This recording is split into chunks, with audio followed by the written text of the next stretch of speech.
ఆ చండాలం అంతా కూడా రికార్డ్ చేసి రాస్తారని పంపించారు వాళ్ళు. రాస్తారని పంపించిన తర్వాత ఇలా ఆథరైజ్డ్ పర్సన్స్ తీసుకొచ్చి ఆ లాయర్ ఎవరో రాజేష్ లాయర్ని తీసుకొచ్చి ప్రపంచం అంతా చూసింది. ప్రపంచం అంతా చూసింది.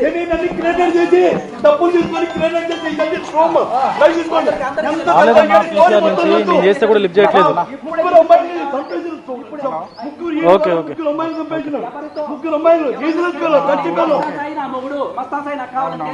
ఇది నా మొగుడేలేనట్టు ప్రపంచం అంతా చూసింది.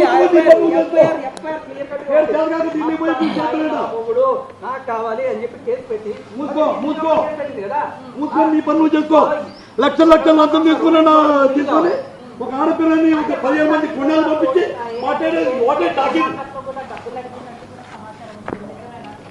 నాకు తెలుస్తున్న సమాచారం ఏంటంటే బస్తాన్ సాయి ములాఖతులు ఇవి కలవడం తెలియదు. ఎందుకు వెళ్ళాలి?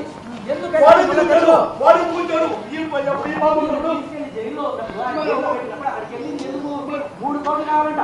3 కోట్లు. హలో పీసీఆర్ నుంచి వస్తుంది. హలో అన్న అన్న పీసీఆర్ నుంచి కాల్ వస్తుంది అన్నారు అన్న, అందుకే వెయిట్ చేస్తున్నా, లైవ్ తీసుకుంటాను.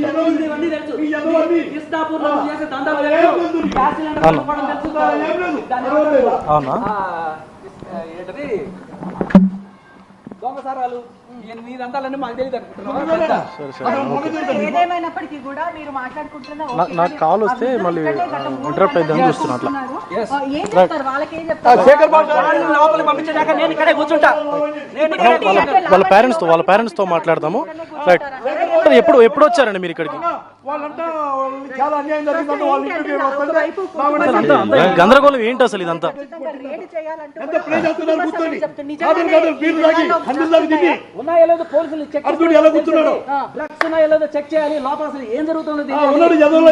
వాళ్ళ పేరెంట్స్ కూడా ఏం మాట్లాడలేని సిచ్యువేషన్ లో తీవ్ర భావోద్వేగానికి అయితే గురవుతా ఉన్నారు. వాళ్ళ తండ్రి గారిని అడిగి తెలుసుకునేటువంటి ప్రయత్నం చేద్దాం. ఎందుకు అసలు మీరు ఆ జనాన్ని తీసుకొచ్చినట్టుగా చెప్తా ఉన్నారు. ఇక్కడ వీళ్ళందరూ కూడా లావణ్య కానీ వాళ్ళ ఫాదర్ కూడా చెప్తున్నటువంటి పరిస్థితి ఉంది కదా.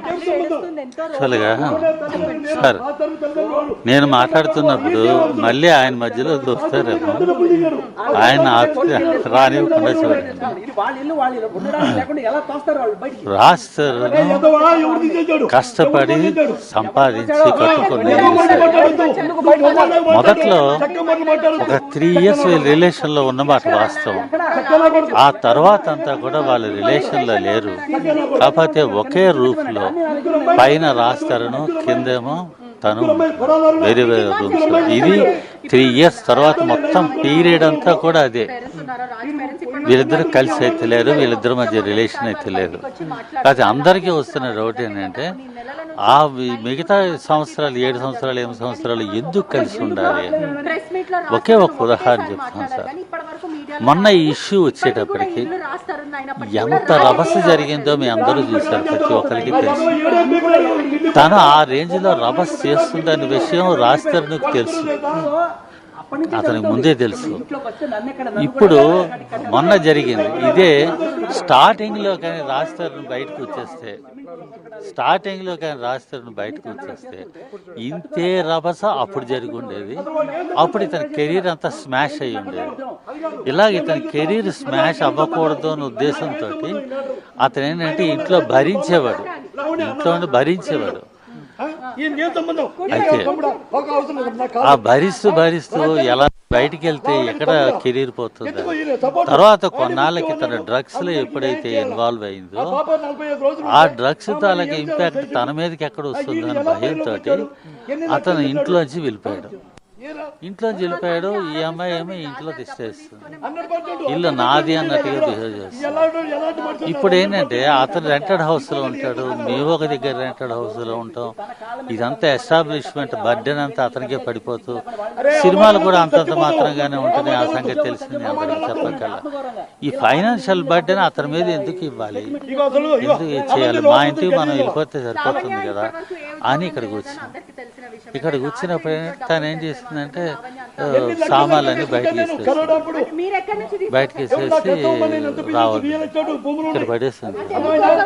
అయితే సామాన్లంతా బయట పడేసిందా? బయట పడేసింది, ఇక్కడికి విసిరేసి సెక్యూరిటీ అని చెప్పి ఆ కమిటీ గేట్ అవతల పడేయమని చెప్పి. అంటే సెక్యూరిటీ తన దెబ్బలాడి అలా కాదు, నేను ఇక్కడ పెట్టమ్మా అని చెప్పి ఇక్కడ పెట్టి ఇక్కడ కూర్చున్నాను, అమ్మ పాపకి కొద్ది కొద్దిగా వీల్ చైర్లో కూర్చున్నాను. అయితే మాతో పాటు ఒక కేర్ టేకర్స్ అని మా హెల్ప్ కోసం తీసుకొచ్చాం. ఇల్లు కట్టడానికి కానీ నాకేంటంటే ఇంట్లోకి రాగానే ఒక విధమైన బాధ ఫీలింగ్, దాంతో ఒక విధమైన ఇద్దరు హెల్త్లు బాగాలేవు సార్ ఇద్దరికి. ఈ 10 years పీరియడ్లో మా సొంత ఇంటికి మేము వెళ్ళలేకపోతున్నాము అనే ఒక బాధతోటి కుమిలిపోయాం. ఈ 10 years మేము కుమిలిన బాధ ఇంత అంత బాగా కుమిలిపోయి మొత్తం హెల్త్ అంతా డిస్టర్బ్ అయిపోయింది. షుగరు, బీపీ, థైరాయిడ్, ఇవి హార్ట్ పేషెంట్ అన్నీ దాంతో మేము సగలుతున్నాం. ఆఖరికి ఇవన్నీ ఎందుకు ఇక్కడ ఈ డ్రామాలో ఫీల్ అయిపోయి ఆ కుర్చీలో సోఫాలో కూర్చొని డల్ అయిపోయాం. ఇద్దరు మైండ్ అంతా కూడా బ్లాంక్ అయిపోయాం. మరి ఈ హడావిడి ఏమైందో నాకేం తెలియదు. మా ఇద్దరికి అది పరిస్థితి. వాళ్ళ ఫాదర్ లావణ్య వాళ్ళ ఫాదర్ కూడా ఆయన ఆరోపిస్తా ఉన్నారు, మీరు జనాలు తీసుకొచ్చి కొంతమందిని తీసుకొచ్చి తన మీద దాడి చేశారని చెప్పి చెప్తా ఉన్నారు కదా. అదే చెప్తున్నాను, మేము లోపల సోఫాలో కూర్చునేటప్పటికి మా పరిస్థితి చాలా దారుణంగా ఉంది. చెప్పాను, ఈ హెల్త్ బాగాలేదు, వచ్చి బాధ, ఈ ఇంటికి రావడం అంటే మా ఇంట్లోకి మేము బలవంతంగా రావడం అన్న బాధతోటి మేము సోఫాలో కూర్చుని పోయి అసలు కంప్లీట్ బ్లాంక్ మైండ్ డల్ అయిపోయాం. సోఫాలో ఆల్మోస్ట్ కుప్పగోలిపోయినట్టు కూర్చున్నాం ఇద్దరం. ఒకరు బాధ వచ్చేస్తుంది, ఏడుపు వచ్చేస్తుంది, ఏంటి సరదాగా రాకుండా ఏంటి ఇలా వచ్చాం. దీంట్లో మాకేమి అసలు ఏం జరిగిందో అనేది ఆ క్షణం నాకు తెలియదు. ఇప్పుడు అంటున్నారు ఇలా జరిగింది మరి నాకు తెలియదు, మాకైతే తెలియదు. మీరే కావాలని తన ఇంటి నుంచి బయటకు పంపిస్తున్నారని చెప్పి వాళ్ళ తండ్రి కూడా ఆరోపిస్తా ఉన్నాడు. మేము బయటకు పంపించాలి అని కాదు, ఇల్లు మా సొంతం చేసుకోవాలి అన్నదే మా తాపత్రయం. అలాగా గొడవలు పెట్టే మనస్తత్వం ఆలోచన అయితే మాకు లేదు. మరి ఏం జరిగిందో ఏంటి అన్నది నేను చెప్పలేను.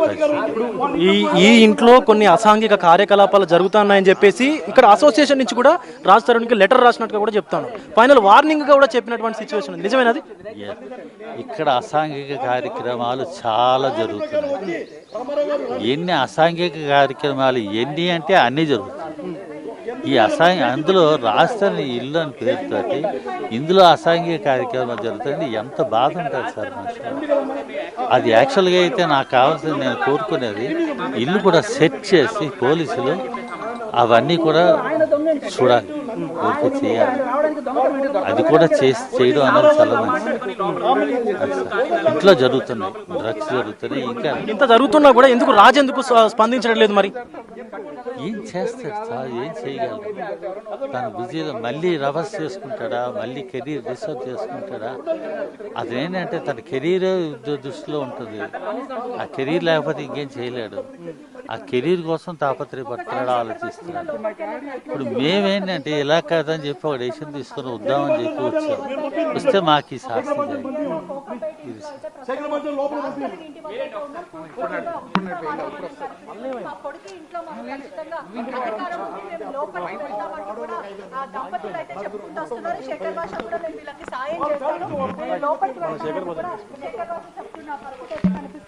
గత 3 గంటలు 4 గంటల నుంచి కూడా తల్లిదండ్రులు ఇద్దరు కూడా ఇక్కడనే రోడ్ మీద కూర్చున్న పరిస్థితి.